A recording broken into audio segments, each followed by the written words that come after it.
Hey guys, Sheri Richerson from Experimental Homesteader, Exotic Gardening, SheriAnnRicherson.com, and biannualblogathonbash.com, and welcome to our daily vlog. So, last night I thought about all the things that I wanted to get done today. I was going to start another round of sourdough. I had actually contemplated making a loaf of herb bread. I like to make the honey wheat herb bread. Lots of things I wanted to do. And last night, one of the guineas decided to basically scream throughout most of the night. I adjusted the heat lamp, and that helped for a short time. I ended up having to put some food on the newspaper because for some reason, this particular guinea didn't want to eat out of the feed container. And then this guinea was standing looking at the water container and just screaming. So I had to dip its beak multiple times before I saw it actually start to take a drink. I'd already done that, of course, earlier, but I don't know what's up with this guinea. But anything that this particular one doesn't like turns into a screaming match.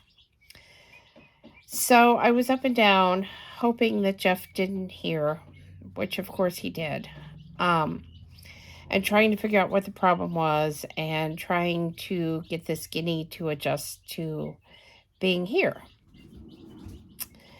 I guess about 10 o'clock this morning was the last really loud screaming that I heard. So I definitely didn't get much sleep. We did go out tonight and we picked up 2 amberlink chicks and 6 Easter egg chicks. So I have all of them in one container, which is going to be way overcrowded here shortly. But I still need to find the duct tape or go buy some duct tape to get the other container set up. And I also need to get another heat lamp because 2 of the heat lamps I had were no good. So, and I forgot when we was out picking up the chicks. So I just put them all together because I kind of feel like they're small enough. It's fine right now. They all need to get acquainted anyway. And maybe they'll be happier all clustered together like that. I don't know for sure, but I'm thinking that might be the case. The other thing that had occurred to me was the guineas were with quite a few more when they were at the store. So maybe they were calling out and wondering where the other Keets had gone. You know, it's hard to tell. So I did, because I couldn't get the Purina Organic Chick Starter, I had to go online on Tractor Supply and order it, and it won't be here till March 25th. So I bought, oh, well, there went my light. I bought another brand of Chick Starter, and I thought it was kind of big for chicks. I'm going to see if I can bring this other light down. Sorry about that, guys. Anyway, we bought another brand, and I had to send Jeff outside to take a hammer and mash it up because I just thought it was really huge for chicks. They can get food stuck in their throat and die from that. So I had learned that early on, and I'm pretty picky about what I feed. I really only feed the Purina Organic. So not being able to get that last night was really upsetting. But like I said, I bought a 5-pound bag of a different brand. And hopefully before that 5 pounds has been gone through, the Purina that I ordered will be here. I'm very picky about feeding my animals organic feed. I know it costs more, but, you know, garbage in, garbage out. If you're going to feed genetically modified food to your animals and food that has all kinds of hormones and has been grown with pesticides and so on, herbicides, all those things, what's the point of raising your own?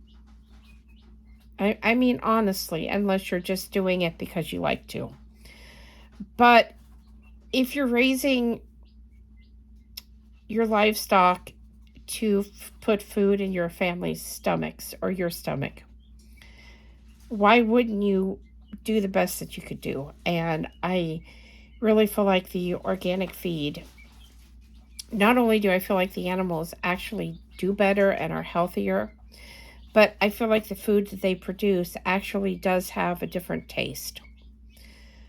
Um, I don't have the allergy issues either that I have with some conventional foods. I have quite a few allergy issues with conventional foods, but getting organic is a little bit harder to do. So that's part of why I raise my own and I grow my own, so that I can raise and grow organically and I don't have to pay the super high price that the grocery stores charge.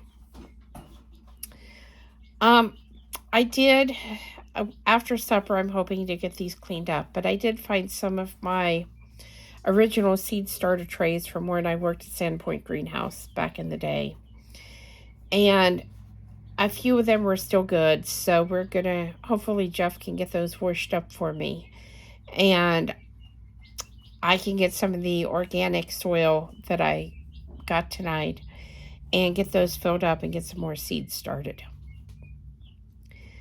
Because I'm thinking that, yes, there are things I could have in the ground already outside, but I'm really expecting, I don't know, snow, freezing temperatures, something with this weather, the way it's been. And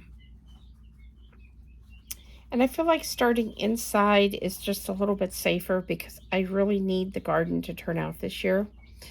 I also haven't asked him to put the plastic on the greenhouse. I was thinking about asking him if he could get that done. But I know he's also trying to get the basement cleaned out, and we need to get the barn cleaned out. I worked on it a little bit today, but the stuff that's basically been walked on and trampled down, that started to compost down and pack, really isn't something that I can dig out myself. And we lost my pitchfork last year. It broke. And we haven't been able to find a pitchfork that's small enough for me to easily handle. So that's been an issue. We probably are going to have to find an antique pitchfork someplace and hope that the handle's good or that the handle can be replaced. I don't know if he's tried to look for a handle for mine that broke or not. One of the issues is it needs to be very lightweight in order for me to be able to pick up the stuff out of the barn and carry it along with the pitchfork. So not just any pitchfork will work for me. In other news, I thought the utility marking lines that they had put all over the yard was for the foundation crew. Now I'm thinking, because there's one that wasn't here that's right at the end of the driveway now. And I'm thinking it looks like they're putting in some new utility poles.